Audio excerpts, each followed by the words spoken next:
Okay, great. There we go. And let's, as always, start by kind of closing our eyes and taking some deep breaths. And I can't really mute people very easily because of where I am. So people, please, if everybody could really be vigilant about keeping yourselves muted when you're coming in. Because I'm on my phone, I'm not on my computer, so I don't have as much easy access to all of you. Thank you. So thanks for bearing with me. And I'm still hearing lots of sounds in the background. So somebody, you know what? I'm gonna make Debbie, I'm gonna make you the co-host.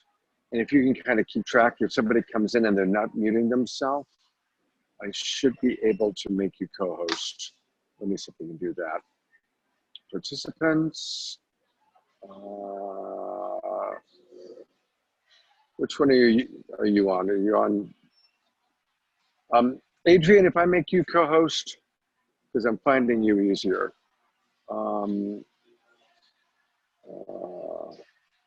Shit. No, that didn't work.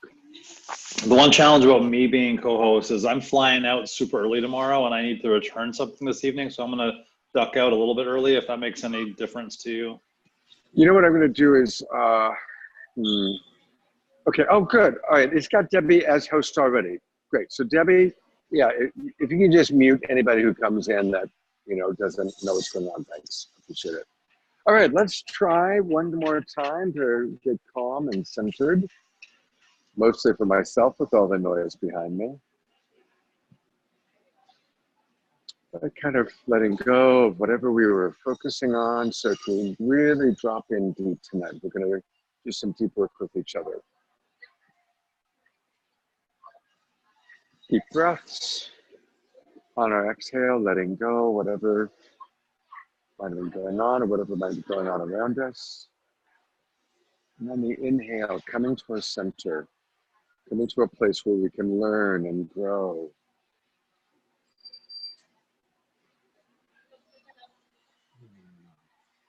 And tonight we're working even more deeply on setting boundaries and doing it in a compassionate way.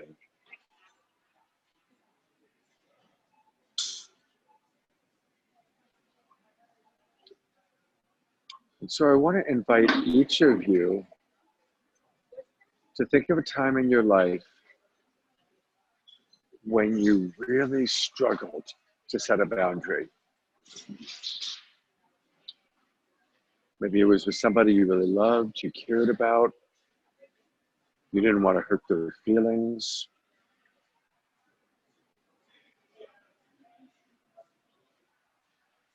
But really choosing one specific time where it was so hard to set a boundary.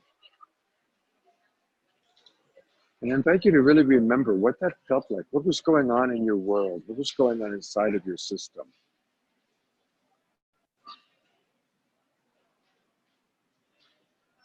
How did your body feel? Were you nervous, anxious, afraid of how they might react? Afraid to assert yourself? Afraid that you'd be seen as unkind or uncaring?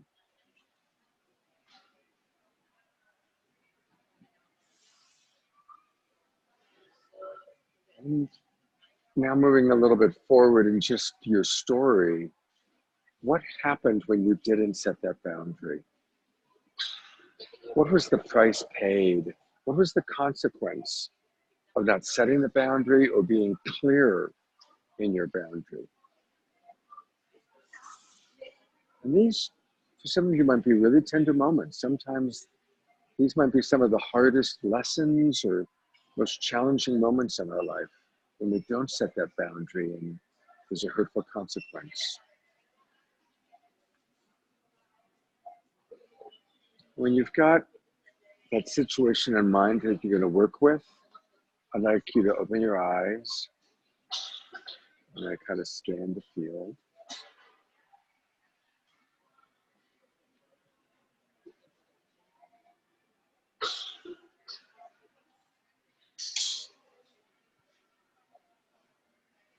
All right. Because I'm on my phone, I can only see 4 boxes at once. So Debbie, I'm going to need for you to notice who's raising their hand and call on people. But I'd love to open it up. Who had a moment that they remembered that they'd be willing to share? And Debbie, go ahead and call on whomever and unmute them or help them.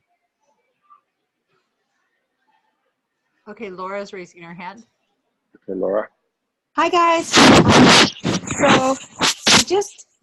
I remember this moment when I was trying to set a boundary, and because of anxiety, I would always just get off kilter. And that person, I hate to say it, but was like gaslighting me. And then I would just get more and more off center, and then I wouldn't know how to like get back into that loving space of like, and it was so confusing and hard.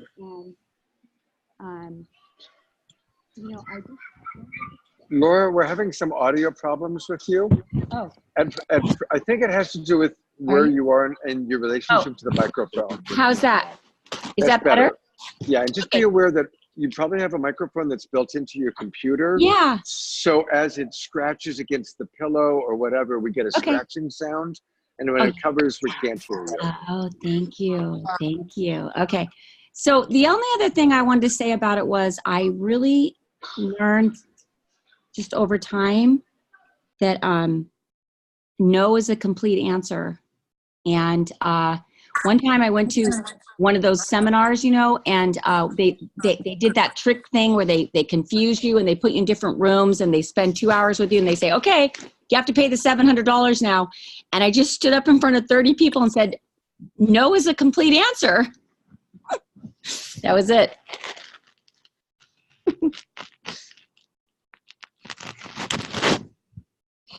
Uh-oh, you're muted, Scott. Yeah, there you are. Okay. All right. Anybody else want to share what came up for them? Thank you for that, Laura. Thank you.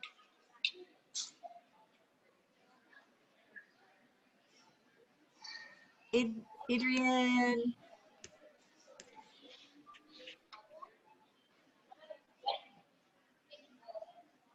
I could also.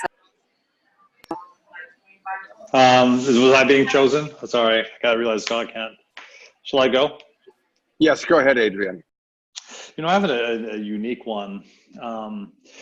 I had some people who were kind of leasing my property for a business, and it was a little bit of an unconventional agreement. It was loose.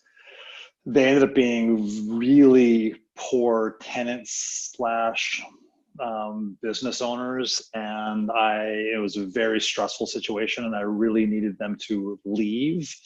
And I was also felt threatened somewhat. I felt like my property was potentially threatened because having them leave and me creating a clear boundary might create a situation where there would be retaliation. And I kept on deferring and deferring, but it was so painful. I kept on waiting and not being really clear with them. In retrospect, I so wish that I did, but it's a really unique one because I was kind of afraid for my personal safety on some level and just the safety of my property. But I do still feel like it would have been totally to my health on multiple levels for me to be really clear about what it is I was needing. Man, that was a tough one. So, I'm actually thankful that you kind of shared that story, because I'm going to ask you to model what I'm then going to ask everyone to do. And I'm going to ask you to model what a redo of that situation would have looked like. And the critical question is, what would you have needed within yourself or in terms of support from whomever was in your world around you at that time to do the redo? And as Adrian models this, just everybody kind of pay attention, because I'm going to ask all of you, that's the practice tonight. What's the redo of the situation where I struggled You don't all have to do it, but I'm hoping that most of you will. And what would you have needed in order to actually have set the boundary? And usually it has to do with a combination of support from the outer world and a certain self-confidence, a certain self-care even. So anyway, I'm going to turn it over to you, Adrian, to model that for us. Yeah, well, certainly one thing that would have been helpful is to have more support in the area physically, and having physical support in the area that I was living, that property that I owned, which I no longer own. And I actually had some people who were willing to fly in to support me, because it was that kind of a thing where there was enough concern around just my personal safety around the confrontation. So I think that if to redo, I would have actually drawn on that support. Press the button like, yes, come and be with me, or be nearby, or like really literally stand next to me. Because I was outnumbered. And to redo, I think what I would have really done my best is to empathize with their situation and tell them that I really cared about the challenging situation that this would provide. And so really speak to that first, and say that, to really iterate how that I was considering them, and I wanted to create hopefully a win-win. And that I need this relationship to end, and it needs to happen by a certain date. So just be really firm, and again, come with like, I'm sorry, I understand, I want to work this out, and this needs to happen by this date. And if it doesn't, this is what I'm willing to do. Like, I'm willing to take these actions. I'm willing to exercise these rights that I have as a property owner. And yeah, so, I mean, I could, if you want me to break it down and actually like create the situation, I kind of partially, yeah, I'm not sure if you want a different example from me, because I could really just role play and do it exactly how I would consider doing it. So, first of all, let's twinkle Adrian for being the first one to go and kind of sharing a little bit more in depth.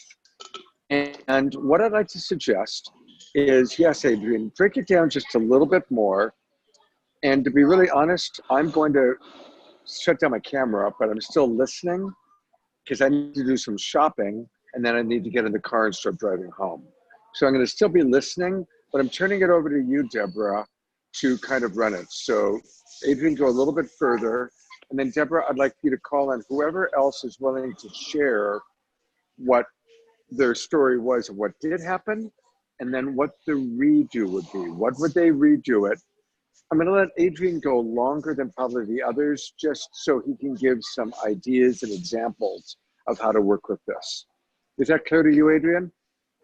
Yeah, I mean, so I think what I'm going to do right now is actually just role play and imagine myself in the situation and kind of speak to the words that I would have used. And then in terms of give a different, yeah, I could speak to maybe different approaches within that, if you wanted me to like kind of expand on it a little bit. Nope. Yes, Hello? that sounds good. That sounds good. I just had myself muted. That sounds good. Okay. Thank you. You bet. Yeah, let me just like take a second and really put myself in that situation.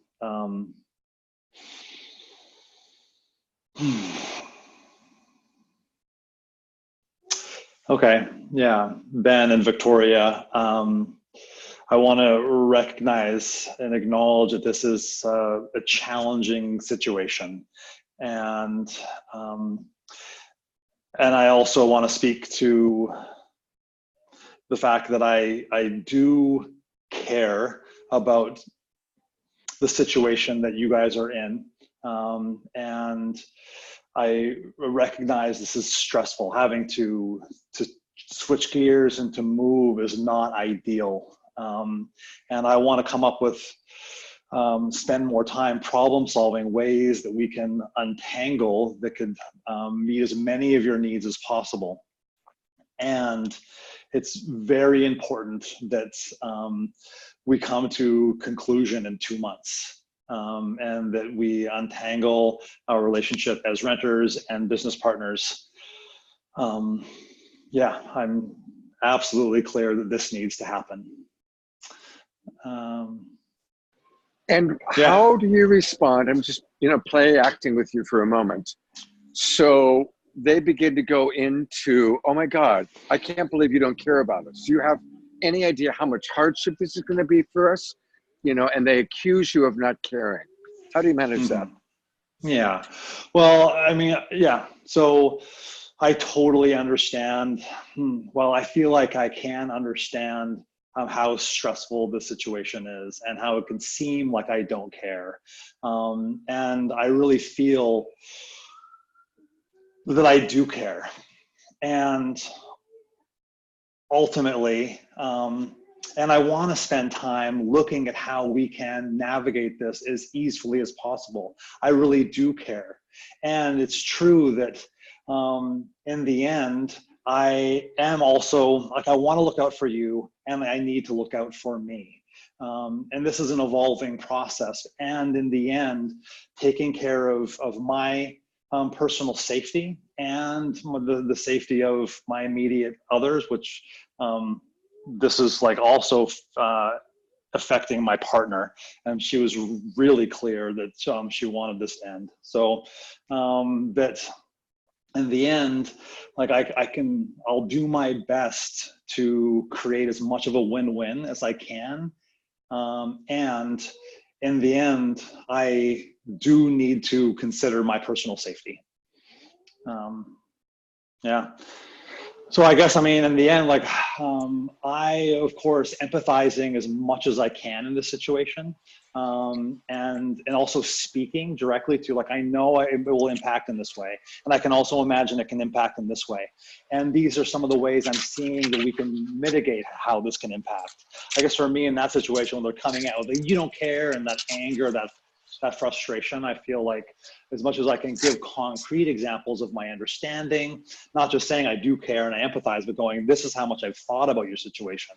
This is ways that I've already considered helping to mitigate the inconvenience and et cetera, without going into a lot of details about this particular dynamic, which I don't think is appropriate. Yeah, and I had put, I had put consideration into that, and I have a history of. It's interesting, like now talking about this, I'm realizing how much of a challenge I have had over the years about making clear boundaries. I've been really soft in my life and very accommodating. And this one, it was not just about being concerned about them retaliating or damaging my property. It was also around me being soft and really trying to accommodate and putting other people's needs in front of my own, which of course sometimes is appropriate. Life is a balance, but yeah, I've certainly made improvements around my ability to be clear about what it is I need and to take care of me and others by communicating clear boundaries. Beautiful. I can't see very well, but I want to just ask everybody to twinkle Adrian, because he's really demonstrating what is so hard for us. And so, again, maybe Debbie, if you can see if anybody wants to, I'd be curious what has come up for other people listening to Adrian, who can relate to it. And does anybody have anything that comes up for them as they've listened to his dilemma? And Debbie, I'll need for you to call on people. Yeah, Radiance. Wow. First of all, thank you, Adrian, so much for the consideration and the amount of depth that it takes in order to consider even having that conversation and even the consideration of a redo, because I recognize how often redos come up in life the minute that they're out in the world. So I would just like to acknowledge that even with the retaliation, the thought of that, I just noticed how relaxed your body was and how you're truly in a genuine place, not of malice, but really finding the right words to be supportive to that. Like, I didn't feel like there was any way to retaliate or to say whatever I wanted to say in my mind of all of those defenses, because you came at it from an approach of, you know what, I'm really wanting to consider you, and I recognize how this must shift things upside down, but I really want us to move forward, and I'm really strong about that, and I'm really present with you. So I loved all of that, and I loved how relaxed your body language was and how direct you were. So thank you for that. I'm certain I will use those tiny little pieces in my life. Thank you. Thank you, Mimi. And I'm really going to turn it over to you now, Debbie, to call on people, including responses to Adrienne, and then whoever wants to share next what their situation was and then what the redo would be. Great. Okay, so who else would like to respond to Adrienne? Anybody?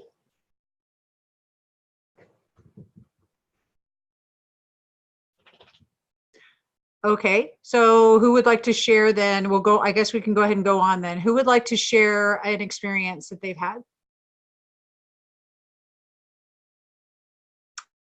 I don't know, it doesn't have your name, but yes. I'm Jessica. I'm new today, obviously. Welcome, Jessica. Thank you so much. Welcome, nice to meet you. Nice to meet you too. I've been catching up on videos, so I feel like I already know some of you. Obviously, this is your first time meeting me. So I really appreciate, Adrienne, your story, because it brings up a big point that's been coming up for me, which is I'm great at setting boundaries when I know what I want. I'm excellent at setting boundaries, which has been a hard-earned it's been a hard-earned skill, but it's something that I am actually quite proud of myself for. I speak directly. I feel like I have a strong no that feels really positive to me, but still is very direct and firm. However, I've been gifted another opportunity to learn through this today, actually. So, you know, it's up for me that sometimes I'm just unclear as to either what's appropriate for the situation or what I truly want as a very open and feeling person. I'm often pretty open to having new experiences or different experiences. So sometimes it's difficult for me to find a very clear, direct path or know what works. Because I believe that we're all highly empathic in this group, just based on, you know, the videos that I watch. But I find that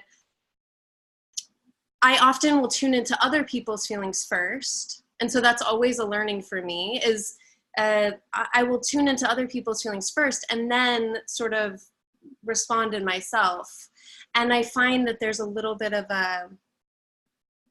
it's a little bit tricky for me to know, like, truly what I want or need or what the situation requires.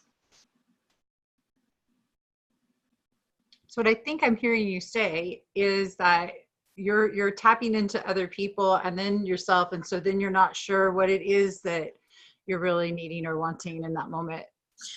Yes, it's partially that, and it's also that sometimes I just don't know for a while. And sometimes, like, I think my mind wants to just do, like, what is black, what is white, what is right, what is wrong, what is the best path? And I don't know, maybe just in my humanness, I get very irritated with not knowing. Well, as Scott always says, how perfectly human is that? Yes. That's all twinkle, Jessica. That was seriously awesome. I loved your authenticity and your vulnerability. Thank you. Thank Who you. would like to respond to Jessica?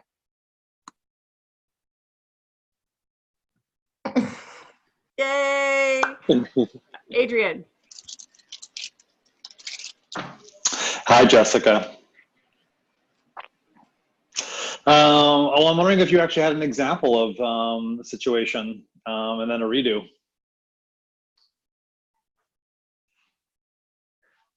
Unmute yourself. Well, So actually, I think the redo is tricky for me because I'm still unclear. So the opportunity that God, universe, life has presented to me today is that I am trying to sell one of my companies. And so I found the perfect buyer, except that she hasn't been able to find financing for the company. So without getting into too many details, I've been given an opportunity to either compromise or take the business to another location.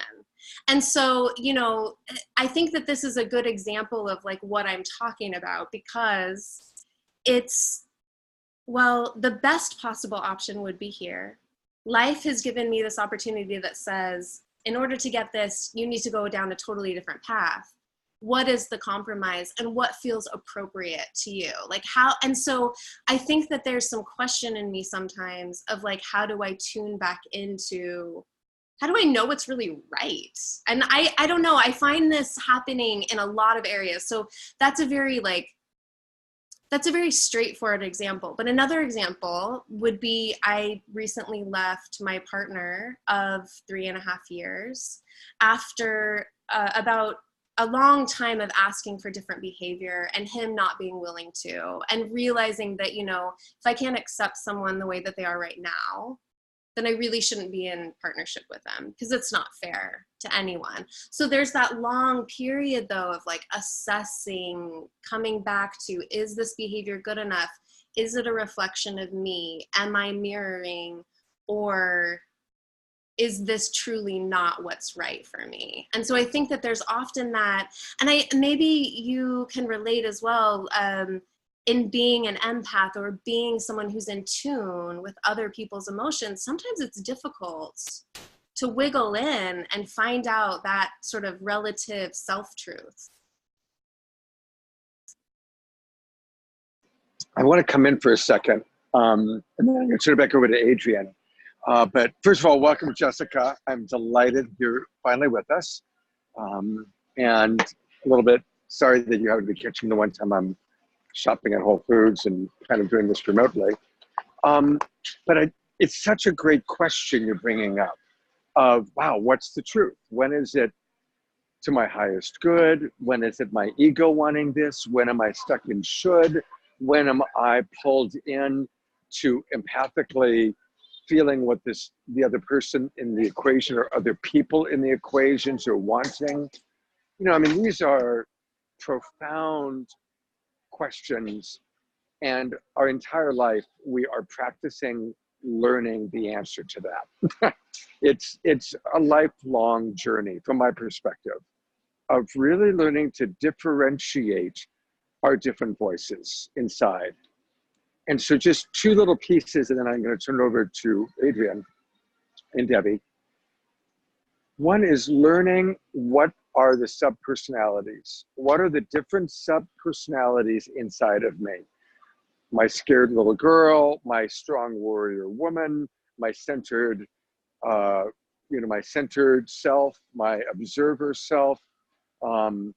Getting to know our different personalities and what they feel like inside of us, like learning how to differentiate those voices. The other piece, and this might be good for Adrienne, because Adrienne's been doing a lot of work with somatic, body-centered work. Learning where in the body is this voice coming from? If it's coming from the pit of my stomach, is that because, oh, now I'm scared and my power is being threatened? And because it's the tummy, the hara is where we have our umbilical cord, or where we get into power struggles sometimes. Am I having trouble communicating? So my throat's getting contracted. Am I, scared? So my heart's pounding. And learning ourselves, learning how to differentiate these voices, and learning where they live inside our body and inside our consciousness. And we, in Love Coach Academy, will be working on that all together for the rest of our lives. So those were my thoughts, because I love what you brought up, and thank you. And I'm turning back over to Adrienne and Debbie.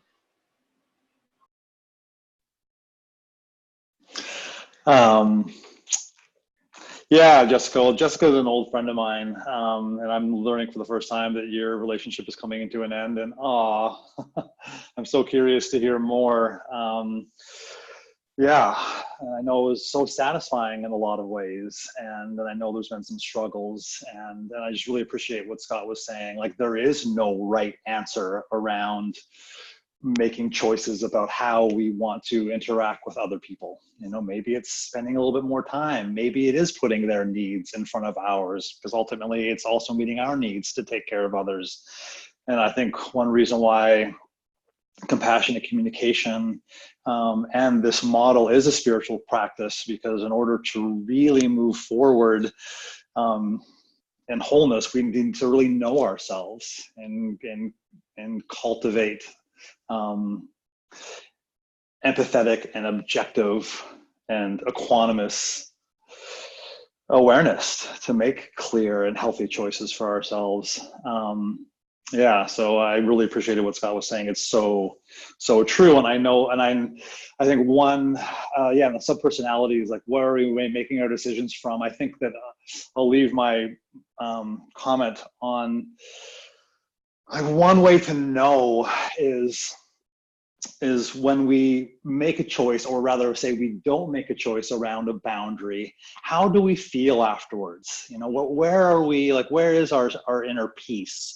Our inner, like, that center here that is often so tuned into, or rather we get really tuned into this part of our bodies when there is something that's not right, something that's not in alignment with a healthy direction for ourselves.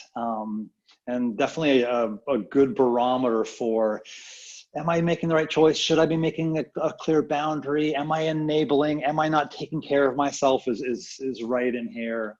And yeah, it's a lifetime's work getting clear on what choices we want to make for ourselves. It's yeah. Thanks, Jessica.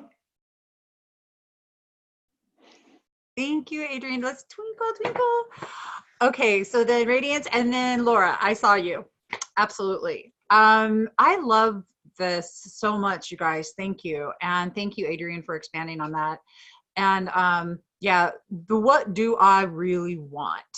That's a good one. And I love to sit with that question myself and really let it just kind of come into me. And what do I really want?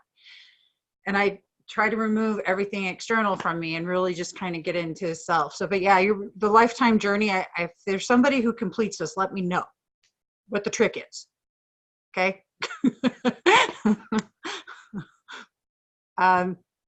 Yes, Jessica.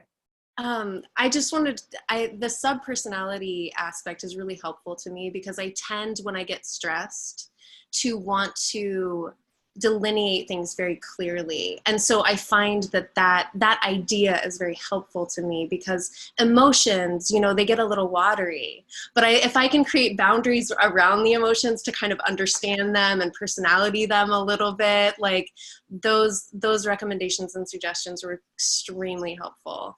And the other thing that I appreciate, Adrienne, about you sharing was just the aspect that it is a journey. And I think I have a tendency to be very, like, focused and driven. So it's great to just remember that, you know, these learning processes are over. They're over time. So thank you so much for sharing so deeply with me. I appreciate it. Hey, and let's hear from, thank you, sweetie. Radiant, and then Laura. Hi, beautiful. Oh my goodness, that was really juicy. All of that. Way to go. Way to go, woman. So one piece that really came up for me, and I think Laura mentioned it. I think it was Laura, not a direct quote, but something like, there is a 7-year-old inside of you that sees the ice cream truck go by, and that is a full yes. And like whatever that was, whatever that, like, true, oh my gosh, full yes, you know, like that is my centerpiece. And then anything that's wavering off of that, I'm really getting to the voice of how far do I want to go outside of that full yes with all of my subpersonalities. And so with that, like, you know, I'm like, ice cream truck, full yes, 7. And And then like really the other items that I've been bringing into my like periphery are luxury and opulence. Like I'm so used to I'm so used to all of my brain power and my energy operating over here that all of a sudden now that I'm finding my voice, I'm like, oh, this is awesome. Okay, that's pretty good. What would opulence look like? What would like one more level up from that look like? And how can I step into that more? And how do I create space for that? And the more that I'm bringing up my voice and really speaking into my full sub-personality of that 7-year-old, the more that I'm like, that was awesome. Can I get butterscotch with it? So can I like up the ante one more? And like what brings about my vibrancy? So I was working in like toxicity before, but now that my brain chemicals are changing, I'm asking for, that's amazing that showed up. Is there more? And then last part of this is that it used to be I was waiting for the other shoe to drop, and I would always operate from the place of there's not going to be another thing. So I have to act now. And now I've learned through meditation and quiet time of just let my nervous system, my limbic system relax for a few minutes and see if more things show up for me because I'm being cared for and I'm caring for myself emotionally. So that's what I just wanted to drop in for my experiences and this journey. So thank you.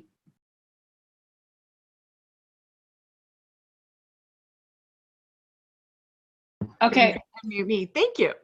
Okay. Yeah, I'm just going to say mine's short, you guys. Mine's just, I really love what you just said, Radiance, and what everyone's been saying.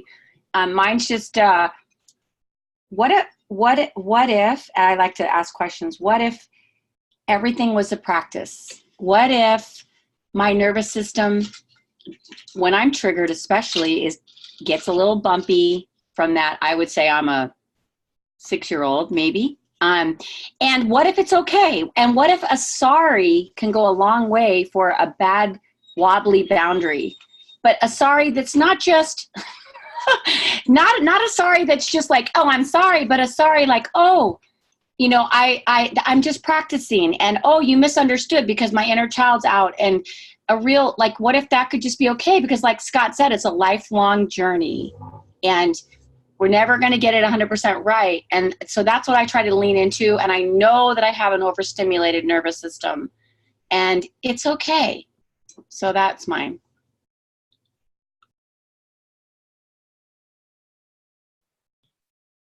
Yay. Thank you, Laura. That was awesome. So who wants to share now? Who wants to share in their experience? Eeny, meeny, miny. Daniel, do you feel like sharing? Sure.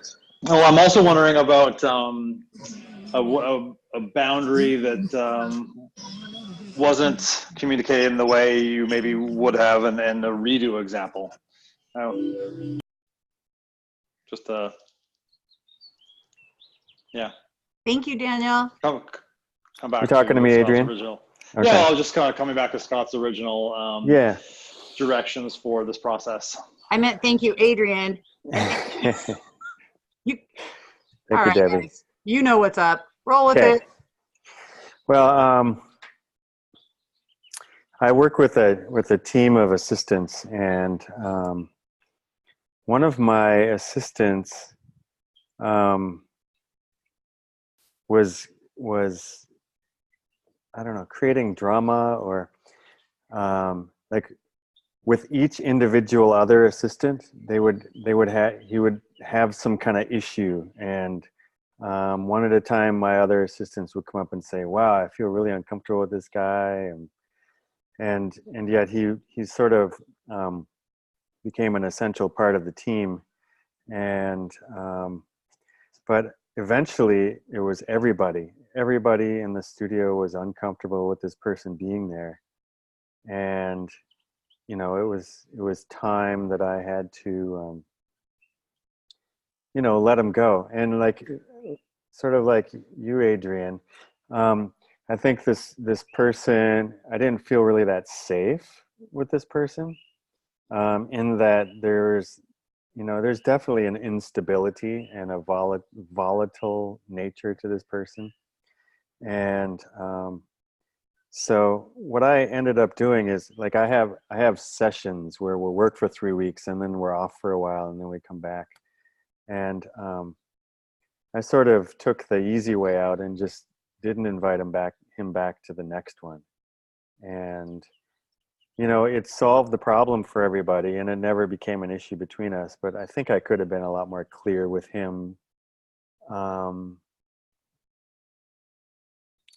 to serve him better and also to speak my truth better.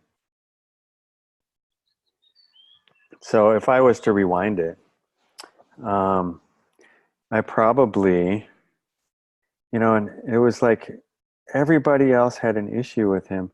And what we do often is we sit in a circle before we start working and do a check-in and clear anything that's between people. But nobody ever brought this up in the circle. So I guess, I could have brought it up in the circle with everybody and just said, hey, you know what, Christopher,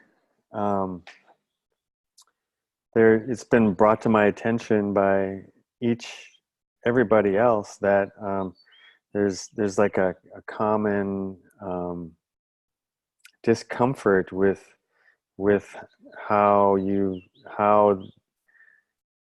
been relating with them. And it actually is when you're in the studio and we're all together, I can feel the tension in the studio. We're not all, I'm starting to feel it, and it's starting to affect production. It's starting to affect just the quality of my experience too, even though I don't have any direct experience with you like these guys do. And, it's difficult because it was like a different issue with each person. So it's difficult to like make some kind of clear request other than I clearly just really seems like I just couldn't work with them anymore. So I guess I could have, I'm going in and out of replay and analyzing in the present moment. I guess I could have just said, hey, Christopher, this really isn't working anymore. And so after this session, I'm not going to be inviting you back into the studio. And I get that, you're wanting to get into this business, and I still want to support you however I can. And but it's just not working to have you in the studio with everybody. Yeah, I guess that's all I can think of right now. Let's all twinkle Daniel, first of all. I'm thanks, jumping Scott. in for a second. And I do have a couple thoughts. Yeah. It's hard to keep my mouth closed sometimes. Good. First off, it's really, really hard in a situation like that. And there's no right or wrong answer. But I had a couple thoughts. One is, when at all possible, we want to avoid speaking for other people. Thank you. And ideally having people speak for themselves. Now, I understand that sometimes if you're the boss or you're the manager and people have filed complaints or concerns, but they've asked to, not be named, then that puts you into an especially difficult situation. When you were doing your redo, which I really liked and appreciated a lot, but one thing is ideally to have people speak for themselves with very specific incidents and to be as specific as possible. Great. Because it's human nature. If I'm Christopher and I hear everyone is uncomfortable with you, I'm going to get really defensive and really scared. Yeah. The word everyone, and because of the lack of specificity. And so when we are pointing out a challenging situation, we want to be as specific as we can, make it as safe as possible, and maybe lead by asking them what they remember about that time or that situation. Before we launch into our story or our perspective about it, maybe, you know, have some specific moments that things weren't going well with Christopher in the studio and with other people. And if at all possible, Christopher, what's your memory about what happened with Debbie on Saturday afternoon? You know, and being open and really not being prosecutorial, but being curious. I'd like to, what's your memory of what happened? How did you experience it? So we start by hearing the other person's experience. And if we're really, really, really lucky, that person, as they recount their experience, begins to acknowledge they're part of it. Now, that's only if we're really lucky, right? If they're just defensive already and making about the other person wrong, it becomes harder. So I guess just to recap, having other people speak for themselves when at all possible, being very specific to exact specific times and incidents, and giving the other person who's kind of on the ultimately in the most vulnerable position the chance to speak and express themselves first. Does that make sense to you and to everybody as just some possible guidelines? Yeah, very helpful, Scott. Thank you. Okay, with that, I really am going to go. I'm actually going to walk to my car. I'm going to lose this connection. I'm going to try and come in using the phone numbers. So Debbie, you might notice like a phone number coming in, and that'll be calling in so I can at least listen to you guys for about 15, 20 minutes until I get to the part of my drive home where cell phone goes out. And I also put in the chat box where I'd like for this to go after people have done their redos of when they didn't speak up or set boundaries. The opposite. Remembering times when you maybe were too harsh, or maybe you experienced somebody being too harsh with you, how that impacted you, and what a redo might look like. Okay? And with that, I love you guys. I'm just handing it over to Debbie.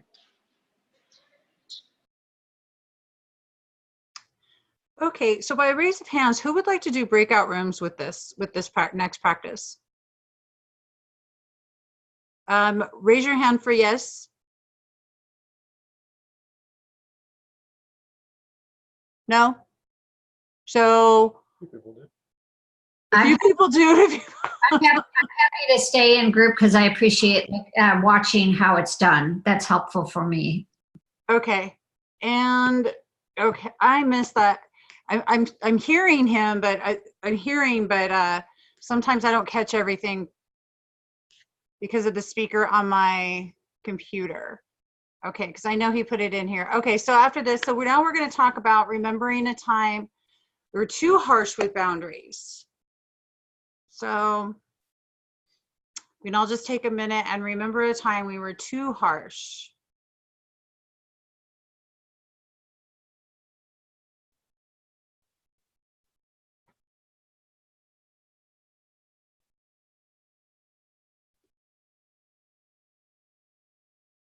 What? Do you want to share? Not particularly.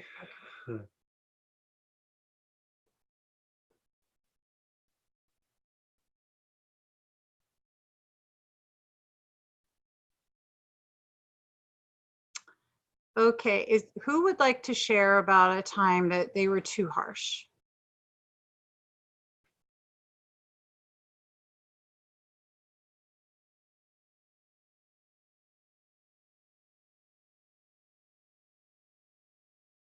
I can eeny, meeny, miny, moe, you guys, no problem. I'm trying to come up with one. I'm trying to like, when have I been too harsh for a boundary? I know there's one somewhere. I can go. Awesome. Okay, sweetheart, go for it. Thank you, Adrian, by the way. Okay, this was a while ago, and it may make sense as to why I don't do boundaries very often. This was my 15-year-old who was 2 years old was learning potty training, and he I had 3 young children at the time, and so he went to the toilet. He pooped right next to the toilet, and I lost it. I lost my mind because it had been so many times that I was like, just poop in the toilet, like all of that. And I just remember flipping out. Like I was like, this was after, and I have a lot of excuses around it. That's why I know I'm very activated around it. But I just remember feeling absolutely terrible because he's 2, he's doing the best that he can. And I actually feel it in my chest still. Like he pooped right at the side of the toilet because he couldn't climb up onto the toilet to get there fast enough. And I was like, how could you poop? It's right there, you know? And I was like, oh my gosh. And I remember how horrified he was looking at me. And then the next day, he pooped in the exact same location, but picked up the carpet and put it over his poop. And I remember my husband came in, and because I didn't even have the language anymore. And he looked at Gabriel and said, oh, good job, buddy. You're so close. You're so close, man. You're like, he was just praising him for being, right there, right at the toilet. And I remember crying and crying and crying that night. And then I remembered why I freaked out. And it was because when I was 11, from 10 until I was 12, I shared a room with my aunt who was dying of cancer. And I remember the diapers and the poop and the smell and the stench. And I just remember like not having any language for that. I couldn't get out of it. And so my like overactivation of that whole scenario was, it terrified me to know that I would say something so harsh to a 2-year-old. Wow. So it's everybody twinkle and give you so much love and compassion. Oh, mommies, that's such a hard thing. For my mommy's heart is loving your mommy so much. Oh my gosh. And wow. So what would be the redo for this? You had to redo it. What would you do? Well, of course, the redo my husband did at the time, right? Right. Oh, buddy, you're so close. Like the celebration is that, and just the level of joy of truly, like, even during the mess, celebrating the things that aren't all the way figured out, and just really celebrating the journey instead of the like yeah. So of course I'm grateful that my husband was able to show up and be that person that day, and that's who I would like to be on that superhero part. Yeah, I love that. And I'm just loving your just open authenticity right now and sharing. I'm wondering, I'm sorry, I was catching that message. Do you ever notice, you guys, when we have an attachment to how something should be, and that disappointment factor that rolls in when we're attached to the outcome, and how that letdown sometimes puts us in that funk? And it also, I've noticed, like, in my own over exaggerating boundaries that I can do. There's my son sitting here. I'm certain he can come up with a few examples that I've done. Okay, guaranteed. And so I love your humanness, but I also loving the fact that you brought up something so beautiful and brilliant, and that was celebration. So when we're celebrating others, or we're in that compersion, but I also notice that my boundary exaggerations come in definitely when I'm attached to how something's supposed to be looking, and it's not turning out that way, and damn it, it needs to be this or whatever. Does anybody ever feel that? Yay, I'm not alone on this one. Zippity doo dah. So thank you so much. Allie, you have it. I'm so glad you're here. You want to share, sweetheart? I had a feeling you were going to call on me. I wonder how I knew that. I love my you. spidey senses. I love y'all too. My spidey senses were going nuts. God, there are so many. It's like, which one do I choose from? There's so many I could pick on. God. And you know, the trick of it is I'm still trying to figure out what the redo would look like. I guess the most recent one, like Jessica was saying, a year ago actually had to end a relationship with a long-term partner. We've been together for about 3 years, I think, maybe 4. Memory's a little slippery. I loved him dearly, and I still have nothing but love in my heart for Charlie, but he was a hoarder. And I just could not deal with it anymore. We did not live together. But I realized every time I was talking to him, the tension would come into my body, my throat would constrict. I tried to offer him help compassionately because he was aware there was a severe issue, but and he was aware it was spiraling. But I would tell him, if you need help cleaning up, please tell me. I am more than happy to help you. We will do it at your pace. You decide what stays, what goes, da da da da. It just wasn't happening. And I wished I'd made, I didn't want to have to give an ultimatum, either please seek help for your own sake or this relationship is going to have to end. So I just kept, I was detaching, then boom, I just ended it. And I guess the redo would be to give that ultimatum, but I didn't want to have to back up that ultimatum because I know if I throw down a gauntlet like that, when I've reached my breaking point, when I've reached the curse snap, which is exactly what happened, I know I'm going to back it up with action, and I didn't want to have to. Because I still have nothing but love and compassion in my heart for him. But it was starting to take me down, and I had reached a point in my own life because I was taught actually not to set boundaries. I was taught to let whoever wants whatever from me just take and take and take and never receive back. And I reached the point where I realized I love myself enough that this is not a healthy situation. I need to detach from it now. But I could have been much. I hope I'm making sense. I wish now, looking back, that I had been more clear, because other people were trying to, other friends of his were coming to me, and I'm like, look, y'all are going to have to be the ones speaking to him about this. I've spoken to him about it to the degree that I could at the time, and it got no place. And other people having the same thing. And I'm like, look, I don't have a magic wand. He's got to want this for himself, and he does not want this right now.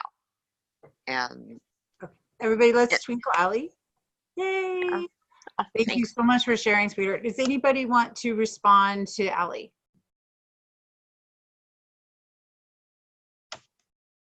Shoot, Radiance, go. Hi, beautiful. I just really want to honor.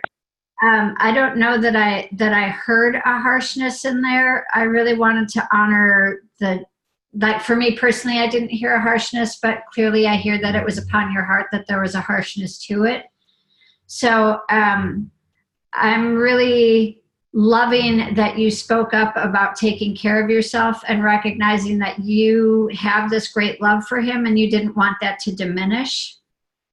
And with that is where you came from, the place of setting a boundary. And that you still love him today and that you want him healthy, but it wasn't at the cost of your own health. And so, so me personally, I see that as like astounding and gorgeous. And I'm so happy that you took care of yourself. And I'd really like to have something about harshness to say around that, but I just love that you took care of yourself. So and love him today and want the best for him. So thank you.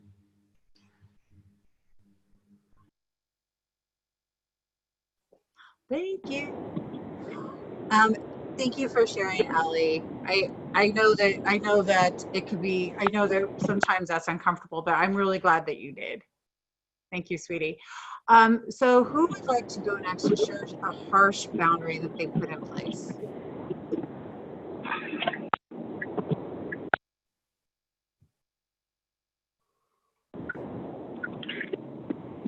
Anybody? This is Scott coming in for. This is Scott coming in for a minute. If you guys can hear me, I'm now in my car driving. And Allie, I really appreciate you sharing that. And what Allie brought up might be an interesting, might trigger for some people. How do you manage when you are in a relationship with someone that has what you perceive to be an addiction, and their addiction's having an impact on you, and how do you talk about it? And honestly, this is often where we have some of our hardest dynamics with, do I set a boundary? Am I compassionate? Am I enabling the addiction?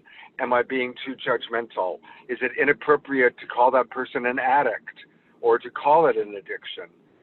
So I just want to kind of open up, because Allie brought up a good one, how just that whole concept of when you're connected to someone who may have an addiction or a compulsion and it's impacting you. So I'll mute myself but see if anybody wants to kind of follow up with that.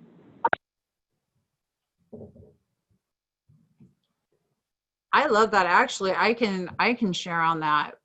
I've had lots of experience with it. And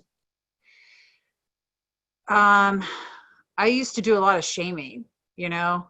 I think that Christopher and I we've been through our stuff together on both sides of us, and Naturally.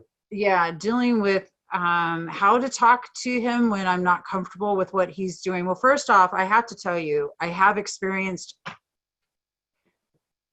what I had to see was that what I was observing, I got to choose whether or not that was impacting me.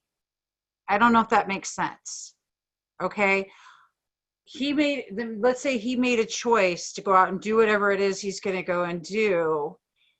When I'm not shaming him and with my, telling him what's up, and we're not battling each other. So he gets to figure out his own dark, and I'm not interfering in his contrast. When I was interfering, then it created more combustion whenever I interfere in anyone else's contrast. Or I think I'm going to know that what they're going through is not what they should be going through or whatever. My desire to not have him go into anyone else to go into a space of addiction where it hurts himself, that's normal for all of us. And I think we all can agree to that.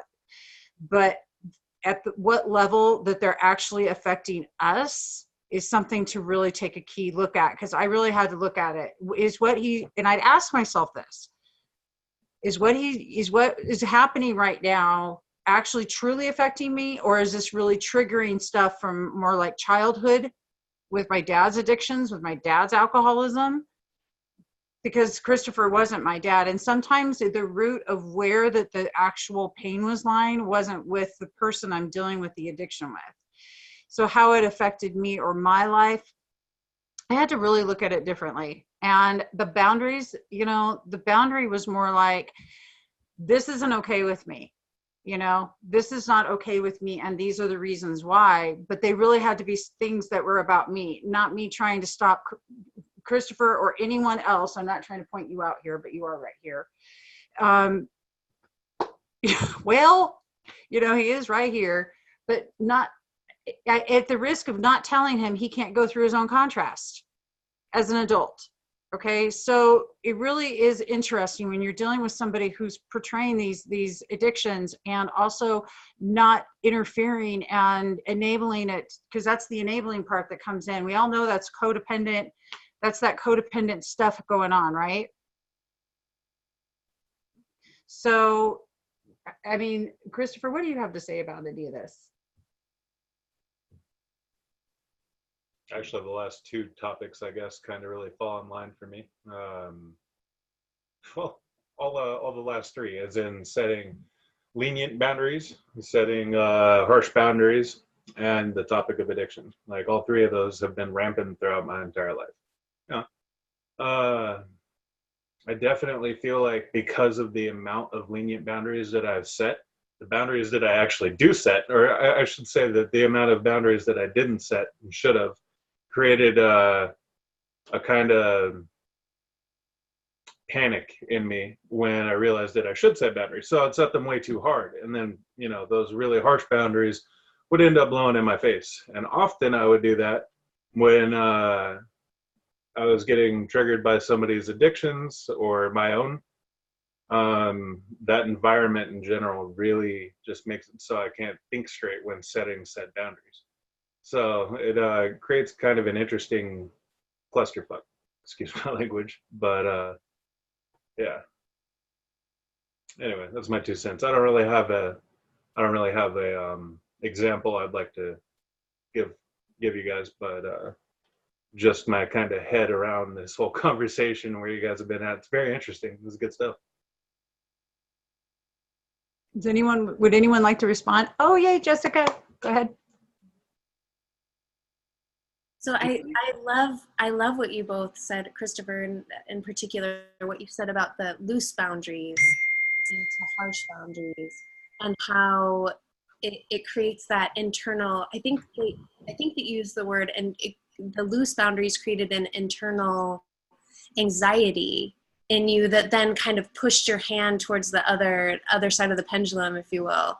And I love that. That really sparks something in me of just understanding like when those things happen and why those strong reactions happen. Because I can relate to what you're saying as far as, well, when creating looser boundaries, or when I haven't either had the clarity of mind or the willingness to set a very clear boundary with someone, and how that often will swing back and kind of, you know, spark that anger, which for me comes out when I've either crossed my own boundaries or someone else has crossed my boundaries.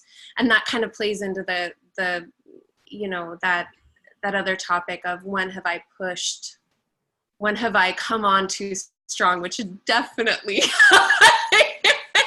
capable of, you know, because, and when our boundaries are pushed, when I cross my own boundaries, like there's a fire that comes, you know, this isn't okay. Like you need to be aware of this so it doesn't happen next time. This isn't appropriate behavior for you. And I think as someone who's willing to experience a lot of life, sometimes that happens. So thank you so much for your share. I deeply appreciate it.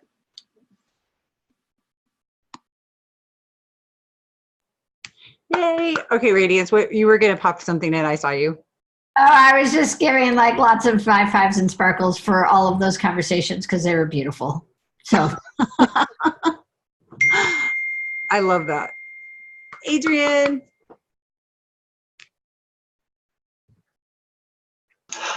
Yeah, I'll just speak to the addiction thing a little bit and what you were saying, Debbie. It kind of, so many of these topics come back to very similar themes. And this one speaks to something that's so dear to my heart, and that there's nothing inherently right or wrong, but there might be right or wrong for us. And so you're talking about shaming or putting your, at least the way I interpreted what you were saying, putting your judgments on what somebody should do, like your son, for example. And who knows what someone's path might be, whether it's hoarding or alcohol or other things. And yeah, I mean, some things are inherently more damaging, like alcohol is inherently a neurotoxin, and probably better for someone not to drink a lot, but who knows where they are and their path. You know, that's a relating to someone's relationship with themselves is different than how their relationship with us. So making clear boundaries, but with nothing but love. It's like, you know, like Allie, in your situation, I mean, we can totally love somebody and support them on their journey, but say, you know, but it's not right for me. And that's what's just so precious about this work is that, you know, you're not wrong, but this is not right for me. And I'll just say something that this has been coming up for me. This is in this, there's like a boundary is kind of a no. And something that's so wonderful is giving somebody the gift of our no. Because when someone tells me no, and when I really know that they're gonna be true to themselves, and I can really trust their yes.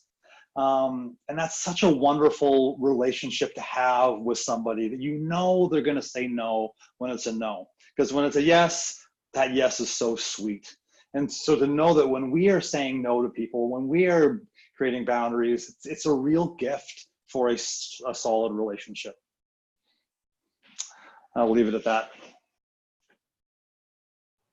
Yay, Twinkle. Thank you, Adrian, so much. Actually, I loved how you just expanded on that. I really, really love that a lot. Who else? I know there's other people here who have experience with people with addiction and with boundary setting and that type of thing. Anybody else want to share?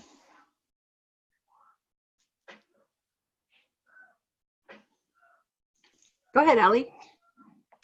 Yay. There it is.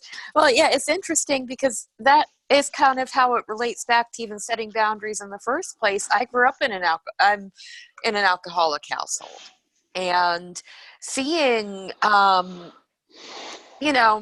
seeing the behaviors that resulted from some pretty severe alcoholism, and the lack of boundaries surrounding that. And I know what the root, sorry, I'm starting to lose my thought here because my mind was racing ahead. I know what triggered my mother's alcoholism to begin with, and I totally understand it. But it's helping me to just this whole discussion too. And I was loving what Adrian was just saying about how hearing that no means you can trust that yes. That was something I did not have growing up, because there were no consistent boundaries. There was not. What was fine one minute might not be the next. And so, seeing the changes in my own mother now, she's been sober for about 20 odd years, but seeing the changes with having to set boundaries with her as a teenager when she was drinking, saying, no, I don't feel like this is a safe idea for you to do this right now, without even realizing that's what I was doing. But yeah, it just really, sorry, I'm completely losing my thought here, but it's just really, it really resonates very deeply. Everything, all of it does, so.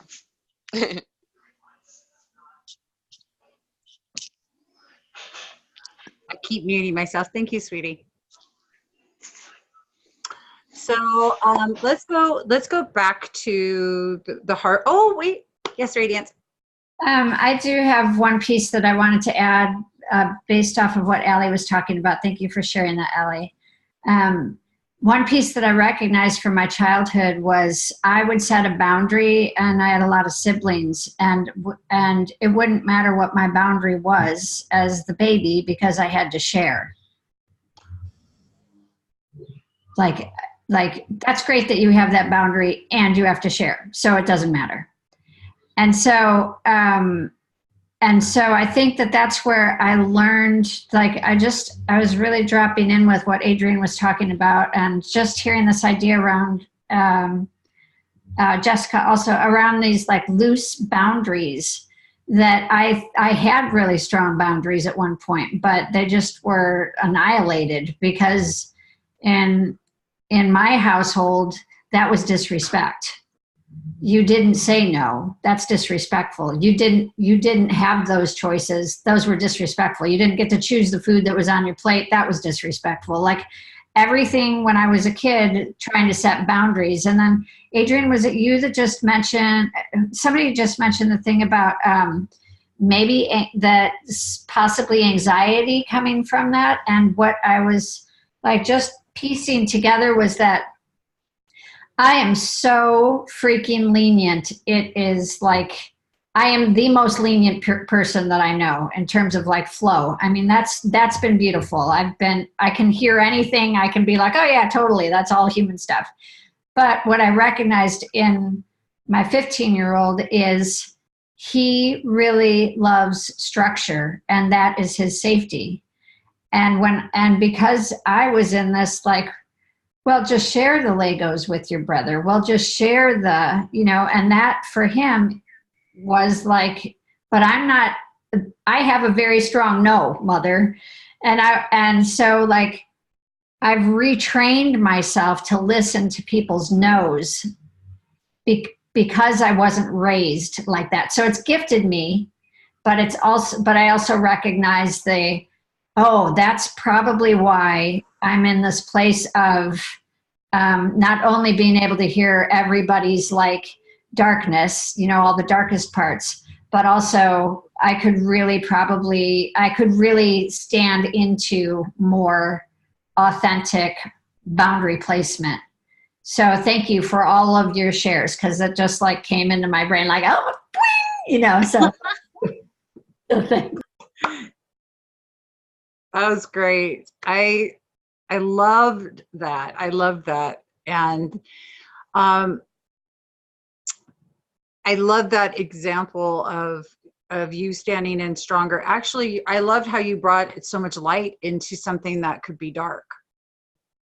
Thank you so much. I love that you found the silver lining in that situation. You're showing us all what is good, not looking at how it doesn't work for you. And I love that. I love that shift of perspective always. It's absolutely beautiful. Thank you, sweetie. So let's go ahead and go shift back to the harsh boundaries that someone might have set and a redo. Anybody want to share a harsh boundary?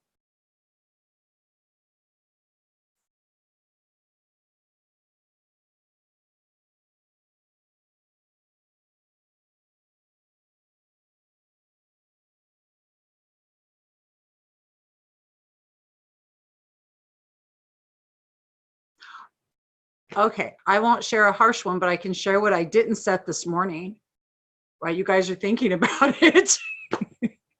So this morning, first thing I get up and I am hearing there's a need for somebody to share something that's going on.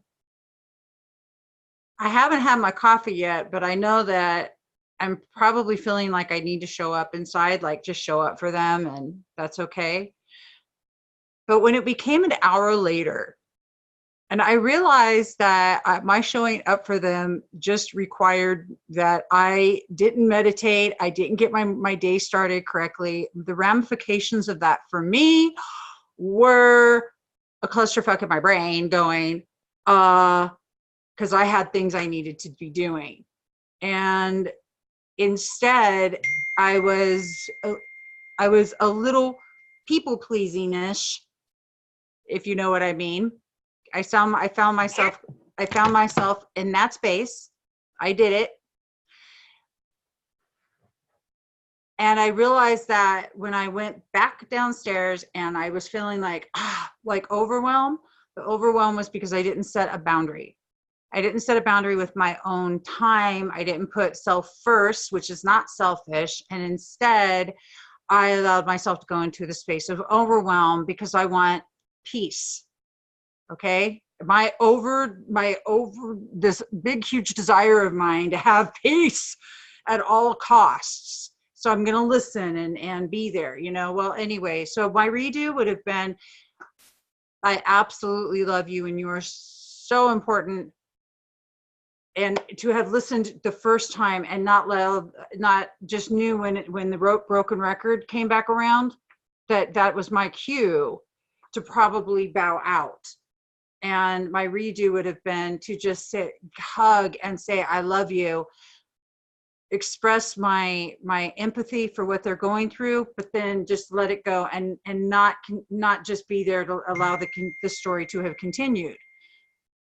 So that's what happened this morning. If anybody wants to share with that one. Adrian. Actually, I came up with a harsh boundary, but I could also comment. I really appreciate your self-awareness and your self-reflection. That meets a lot of my core values. Good job. Yeah, thank you for that. If anybody else wants to comment on Debbie's, I can wait for my sharing of harsh boundary. Anybody? All right, I'll just go right into it. You know, it's interesting. This one, when I was doing it, I kind of thought that it was appropriate that I was being harsh. And this is also another interesting one. Like there is, like sometimes being harsh, like externally harsh, is necessary. Like the language that's appropriate to communicate fully is maybe some harsher language, maybe in tone of voice, especially with children, let's say. Like sometimes children need a little harshness. And even with our friends, like, especially if you can do it from a loving place, like nothing but love on the inside, but I'm actually going to speak with like words that might be coming across with harshness, which is like pretty elevated if you can be just loving on the inside, but choose consciously to be maybe a little bit intense. That's not an easy thing to do, but I was managing this farm, and there were some people that were working underneath me, and I kept on multiple times encourage them in a more neutral way to do this procedure in a more efficient way. I've been doing this a long time, and I came into the work environment and they still weren't doing it, and I was pissed. And I expressed it. I'm a manager, and we've gone over this many times, and it's not happening. It was like, come on, like this is like, what are you guys doing? We've gone over this. There was an intensity, and one thing that's true is there was a language barrier, which I wasn't really tuned into at the time. And there was a cultural difference, which I also wasn't really aware of. So, you know, in my defense, if I was maybe more keyed into some of that, I would have made a different choice. It ended up not having the effect that I wanted. There was some pushback, there was some shame, there was, yeah. And I think that just the amount of intensity that I brought to it, like I wouldn't have done that. I would have been firm, but not the quality of scolding language that I brought. It just wasn't necessary.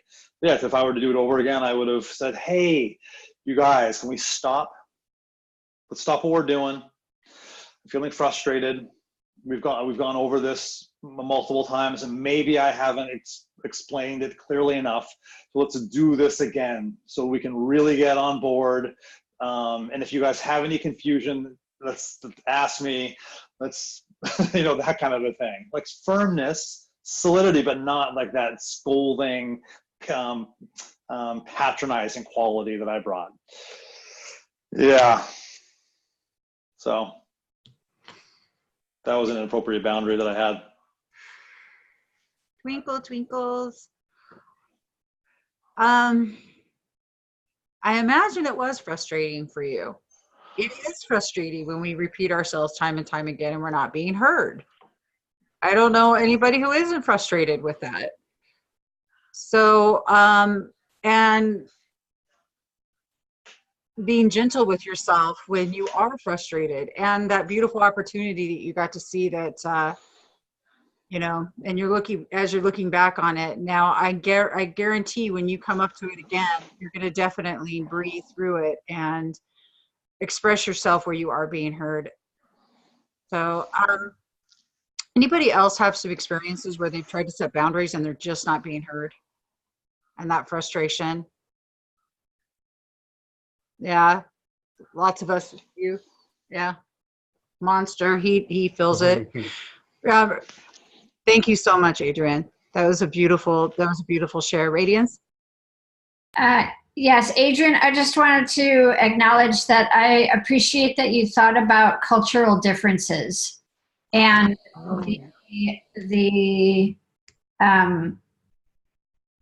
I recognize that for some cultures, it isn't appropriate to ask questions. It's looked at as disrespectful to ask questions.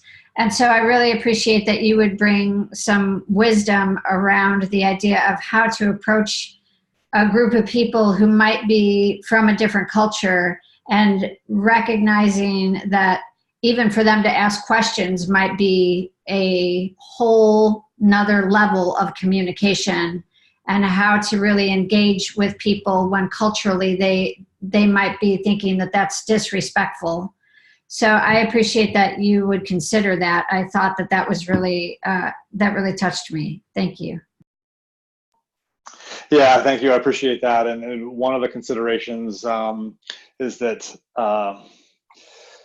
people take intensity, or I should say cultures take intensity in different ways. In this particular culture, I came to understand afterwards, have more pride. And there's also, like, I'm a large privileged white guy. And I was working with some migrant workers, and I came to understand that they're very proud people in a way that, I mean, I think human beings tend to be proud and tend to be defensive inherently, but I used to, my previous, when I was the owner, not the manager of another business, I only had people who were like friends, and they were also the same culture as me, and we had peer relationships, and there would be times when I would be intense too. But there's the safety and knowing and understanding, and we had relationships, and this was different, and I was schooled a little bit, like, on some of the differences, and also not being familiar with the power dynamic, you know, like of being in this country with people who are undocumented and all of that. Like, I'm like, it was a new reality. Like, oh yeah, right, okay. Like, and I have nothing but love and like, and they don't know that. They don't know who I am. Like, I'm just this, you know, big random white dude who they hardly know. And so being aware of the greater context is helpful, especially when you choose to be intense with people, for sure. That's all twinkle, Adrian. Thank you. I think it's safe to consider that no matter in society, that there's this human part that shows us this false illusion of separation. We are all connected, and love is all that there is. And when we, any of these moments, I'm going to encourage, you know, that we just kind of put our hand on our heart and remember our connection. And I just want to connect with all of you right now. Thank you for sharing that, Adrian. I think we all could resonate where Adrian was at that time, and just be there with him. You handled it the best you could with what you had. And that, yeah, thanks. That's beautiful. And yes, Jessica. Yes, beautiful. I want to appreciate the humility with which you, Adrian, have the conversation with yourself afterwards. Seriously, right? Yeah. Beautiful. I mean, it's lovely, you know. I mean, I know you, and we know you to be a very open-hearted, big-hearted human. And to recognize oneself after a conversation doesn't go well in that kind way is lovely. So I just want to appreciate you. Twinkle, Jessica. Yeah, definitely deep appreciation for Adrian and what you went through and the way that you shared that. So is there anyone else that, Radius, yes. I do have one that that I wanted to talk about, and it's slightly switched around. It's this idea that when I was younger, the harshness that I had for myself about leaving relationships and feeling the stalker, feeling like the need, the agitation, like setting a boundary for myself of, I'm definitely not going to talk to the person again. And then like an hour later, I'm like, what are they doing? You know? And so one of the mirrors for me, certainly when I was younger, was this like, when I say younger, it was like 4 years ago. So I wasn't that much younger, but like this, like when I set a boundary for myself, and then I trample over the boundary, and then I beat myself up over trampling over the boundary that I had just set for myself. And that reminds me of like my own addiction behavior around humans, you know, like the I think that my addiction behavior is certainly in the mind space of trying to get off that's a hamster wheel, but trying to get off the hamster wheel of like the brain, and then the shame, and then like so that's where I see those pieces of myself show up, is that piece of me in myself.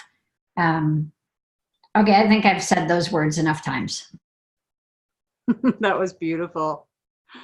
Twinkles. I love that you just brought that up. I don't know, anybody else ever just, go and Facebook stalk the ex and see what's up? And and then tell yourself you're not going to do that, or I get you, or you're not going to look at the old messages, or you're not going to look at, I get it. I love that you brought that up. Been there, done that. I don't know we all have. So I want to just give you a lot of empathy and that's just so human of you. I love your humanness and what you're sharing right now. And the beauty of the fact that we set these boundaries, and then when we don't hold to it, then we go and we do the old beat up, and I call that voice over here. I named her Cruella DeVille because she likes to try to beat the shit out of me, and over there trying to tell me what's up and what's going on. And I had to tell her, go sit down. She's one of my sub personalities. But thank you for sharing, because it's a very real thing when we do step into that space. But what do you do when you are beating yourself up? Where do you stop it at? And how does that look for you when you're really recognizing that you're not being kind to you? You're not loving the most important person here. What do you do then? Well, first of all, I tell myself how fucking awesome I am. Like, I love you. Yes. And usually I go write music around it about how amazing I am.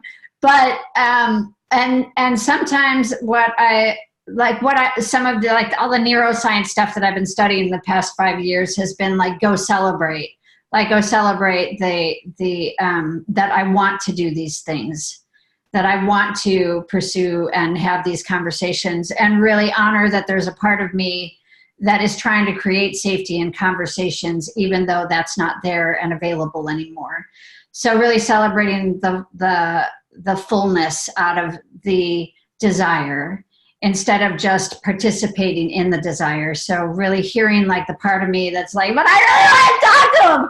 And then I'm like, I know you really want to talk to him, and that's amazing. And we're going to go dance right now. And we're going to call so-and-so. So I don't always get to that place. Like sometimes I like, what are you doing? But I am trying to use more and more of the tools to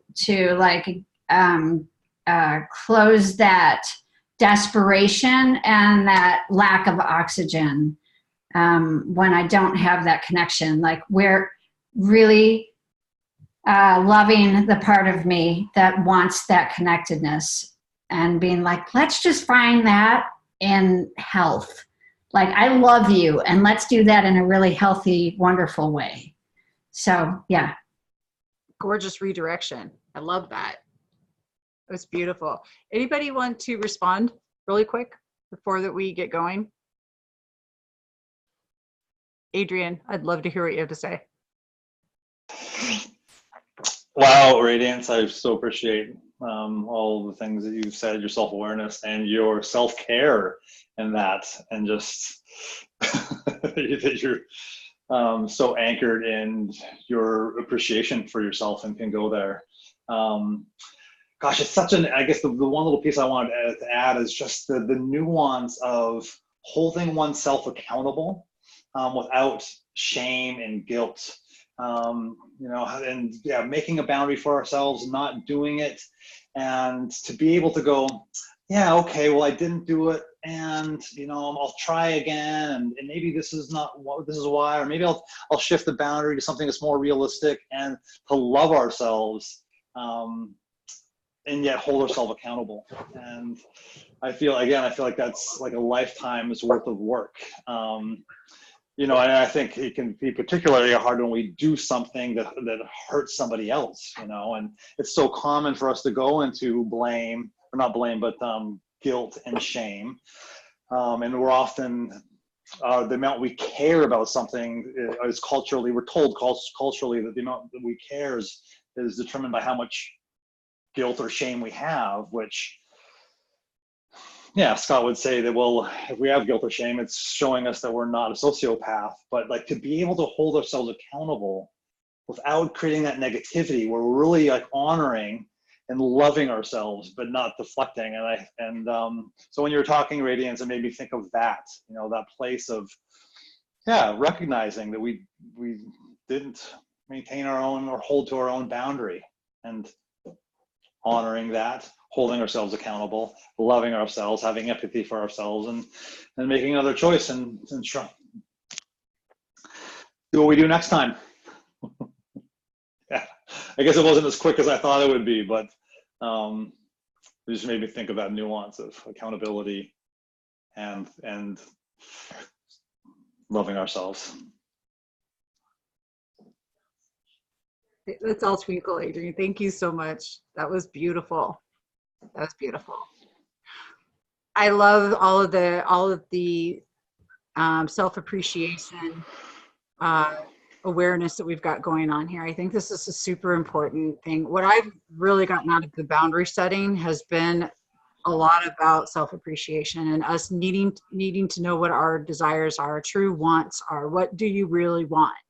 What do we really desire? But getting in gratitude with ourselves is a huge thing to do, and appreciating ourselves no matter where we're at. Accepting ourselves right where we're at. Radical acceptance, radical appreciation, but really filling into that grateful space and making maybe even a list. I love to do this of the things I am grateful for myself about, you know, and really looking at that and letting that be a driving force for how that I'm showing up. Because it really shows me, like, you're really able to open up to other people and really appreciate them more when I'm in self-appreciation. So thanks for bringing that up, Radiance. That was cool. And thank you for expanding on that, Adrian, because you rock. Anybody else want to say anything before? It's 7:41. I don't know about you guys, but I'm going to be doing a live with Scott with 8:30. 8:30. Okay. Is there anyone else who would like to share anything else that maybe it's on their heart right now? That maybe they just want anybody going through anything they need some empathy for before we go? Yay! Hi, honey. Hi, sweetie. Sorry, guys. I've been, you know, I was trying to get back to the internet before the time, but, you know, as luck would have it, I wasn't able to. So, but I've heard off and on what's been sharing, and I've wanted to contribute, but I really just want to say I really appreciate everybody's deep sharing and heartful space, and just I'm so in awe of just the self-reflection everyone has, you know, and I guess I need a little empathy. I could really use a little empathy today because of this morning, as it would have it, I have a really busy work day happening, and then my son, we have these disagreements, and it keeps coming up and it keeps coming up, and I always say I'm not going to get angry, I'm just going to have nonviolent communication. But I get to the point where he just, I lose my composure, self-control, and then I tell him, you know, and I just kind of feel disappointed, you know, and I get angry at myself, and but I'm also just don't understand why he can't do what I want. But, you know, but the thing is, what happens more, like, I have more fear about his choices in life. I have fear for him. I have concern for my young boy, 20, about to become a young man, and fear comes up that he's going to survive on the planet, and I'm able to tell him that, but then somehow I come, and then I do apologize, but then we just reach a point, and sometimes he cannot hear, and I don't know, guys, but sometimes with him, unless I really get, you know, I am the father also for him. I'm the mother and the father. And sometimes unless I really get very, oh, sorry, I'm a little battery now. Sometimes unless I really get strong and very, very, very loud, he doesn't quite get it, you know? And sometimes when I get loud, then he starts sharing really what's happening for him. And I've been trying to like avoid getting there, but it seems like I have to go to that point at times, and then he shares what's happening. I'm like, why didn't you just tell me that in the first place, honey? You know, why do we have to get to this point? So that's where, so I you know, I get disappointed and feel shame around it and sadness, and still I have fear for him, you know, and worry and concern. So that's what happens to me. That's all Twinkle Annabelle. Thank you, sweetie, so much. Yeah. I just want to sit with you right there because mommy, I'm mommy. He's right here, one of them. And I completely understand where you're at right now. And not only do I know where you're at, not just in imagining, I absolutely 100% am there with you. And that feeling that we get as moms for that fear of, I mean, knowing that if they make certain decisions, certain things are going to happen because we've been there, Right. done that, and hello, they're not hearing us. So one of the things I've been practicing a lot, is it okay for me to offer? Yes. Is really knowing that sometimes they have to experience their stuff or their dark. But I'd love to say that I love that no matter where you're at, from what I'm hearing, you're still showing up. Mm-hmm. Like there's still this communication is still opening up. It's still like I feel like it's a flower that opens up, Mm-hmm. you know, and you're watering it. And sometimes it's taking different things to get it to open up in the way that seems like it's working. Mm-hmm. I love where you're at. The shaming, we do that. Mm-hmm. We do that. Mm-hmm. But I want to just hold you right there with it and allow it to be there with you. And just hug you, a mom hug. Mm-hmm.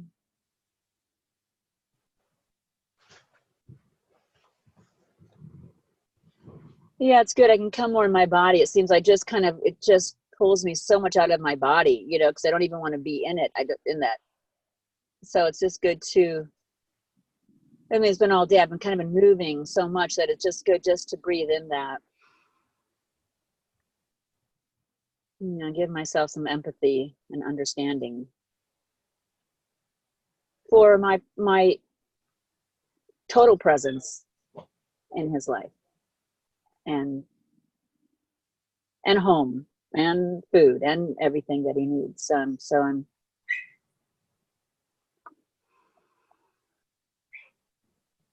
Adrian. But it is hard with the male, raising a male. It's different with the daughter. If you guys, Adrian, if you have something to say about raising a young man, I know you're supposed to trust them, you know, and they really need trust. And then it's balance between the mother's fear of, like, you know, young boys can make decisions that can really destroy their lives. So. Well, Anna, I felt compelled to give you some empathy more than advice. Thank you for the empathy. I really need empathy. Thanks, Adrian. Yeah, especially from I just really appreciate your show. There's so much there, and it was such a really great share and vulnerability, and so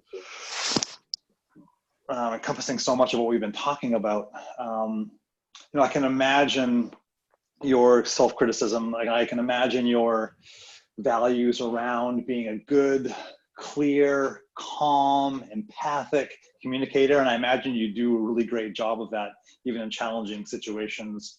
You Yeah, and I can imagine how much you want to bring that to the table with your son. And it can be challenging when you are not showing up in the way that you want, and the judgment and the like, I should be better at this. Why am I doing this again? And but what's also interesting is that you are also recognizing and so beautifully illustrating just the point I made, that sometimes the intensity is totally appropriate, particularly with children. So you're also kind of recognizing and on some way barely celebrating the fact that you were communicating in a way that was maybe appropriate.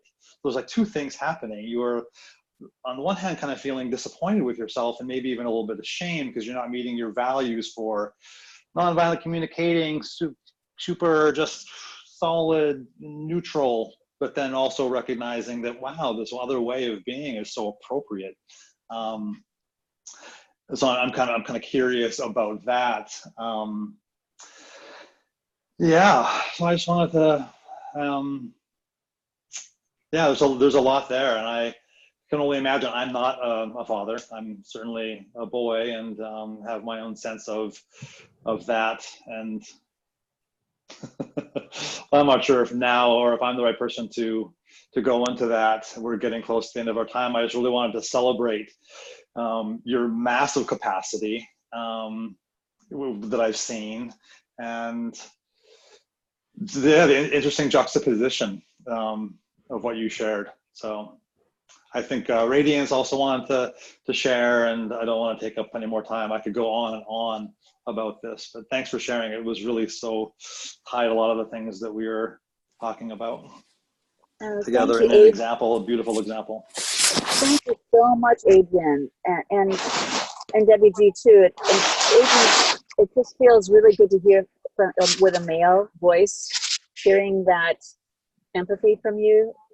And the understanding of just sometimes having to hit a certain frequency, and so I really appreciate that feedback and the empathy. It feels really, really nurturing and compassionate and soft. Like I just feel softer with myself after hearing your voice, and WG as well. So thank you so much, Adrian. Yeah. Actually, Christopher wants to share with you. Okay. Well, speaking from his son's perspective in this scenario, sometimes it's nothing you're doing, you know. Actually, never really. Just kind of depends on where he's at when you're trying to talk to him.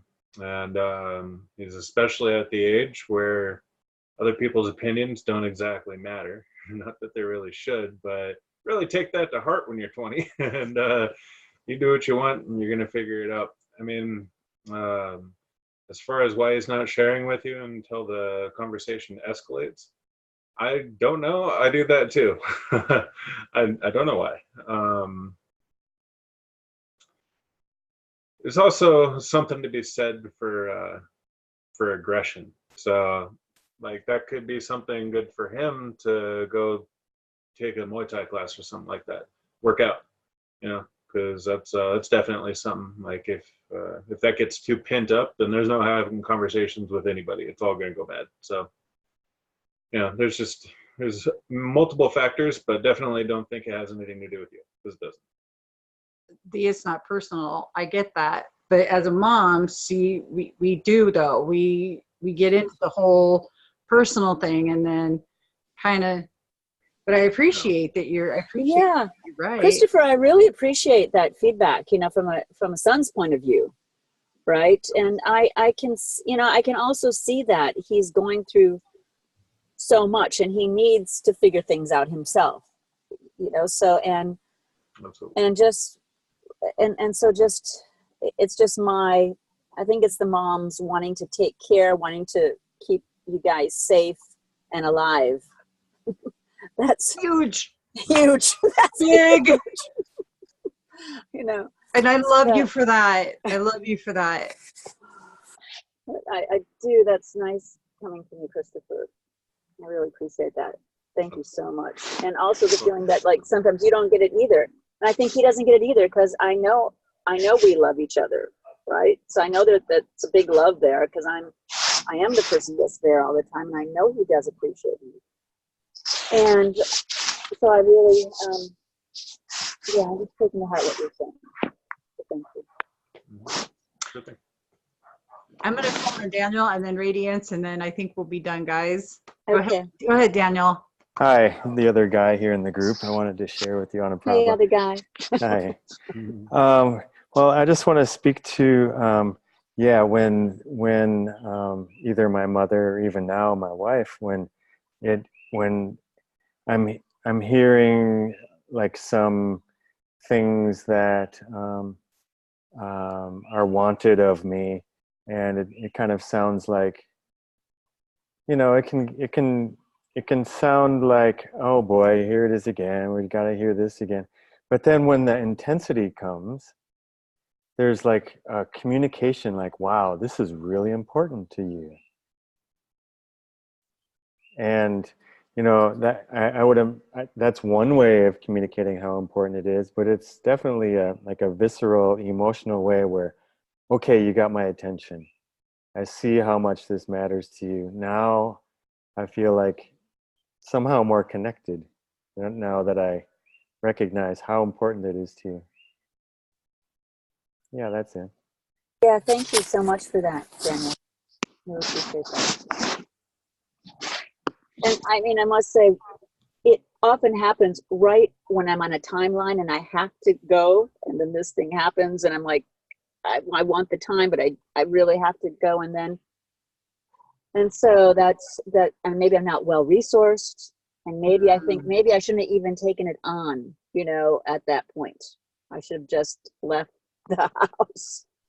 And I did then text him and tell him kind of in more, you know, I love you, honey, you know, and just went on around kind of feelings and how I was feeling and what wanted and what I was concerned about, you know. So I guess I just so he would feel that that he's loved. I don't want him to not feel that, you know, and maybe if he didn't feel that when I left, at least he could write, you know, I wrote it and he could see it, you know. Because, you know, now when I say that, I just think, oh my God, just think if something would have happened, and, you know, and you leave in an argument and, you know, and then I would, yeah. So just to know, I guess all of us, we always need to know that we're loved, right?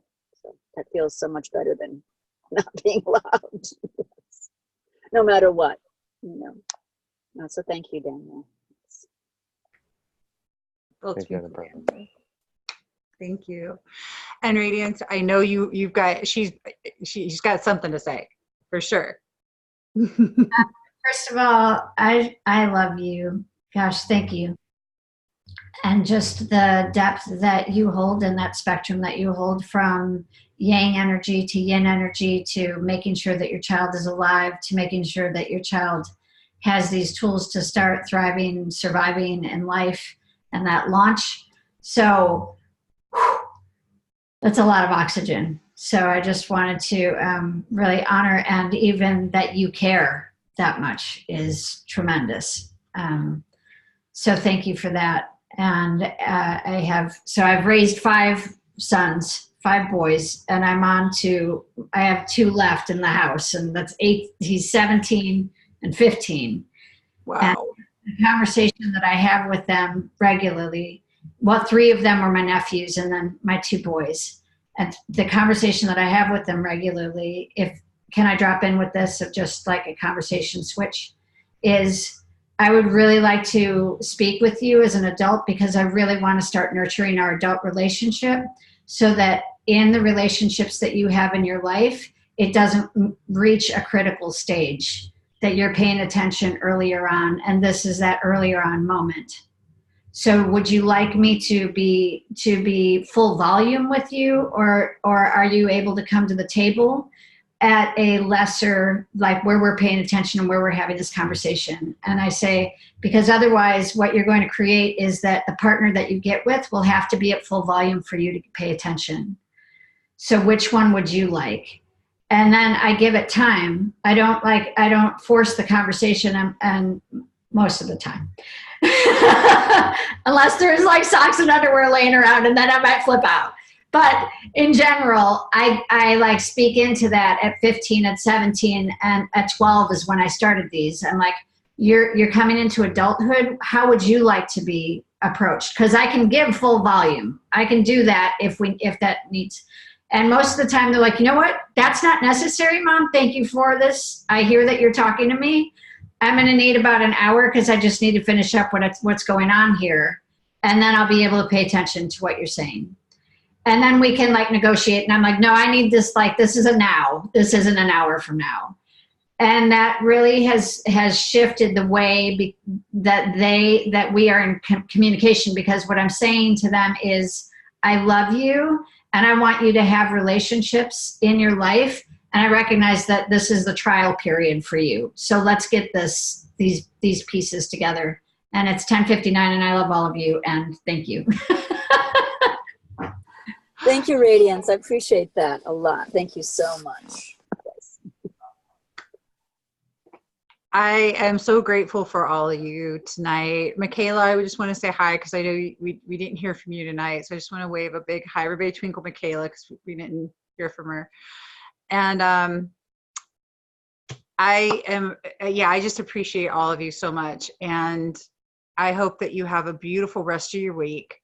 Remember who you're grateful for as you go into this evening tonight and as you lay your heads down tonight. And I encourage you to make yourselves the first person in that. You really feel into the gratitude for you and just who you are and how you show up in this world, and really just give that space to yourself, that love to yourself that's so very, very needed. And all of this work that we do, we show up with our empathy in our hearts. And so we all have this tendency to put ourselves aside. And so it's why it's super important to remember how important you are, you know, in this journey. So I love all of you so much. I'm going to get ready now and be on with Scott in 30 minutes. We're going to be on live on Spirituality Gone Wild. And that's it. I just love all you guys, and I'll see you Saturday. Bye, angels. I know, puppy.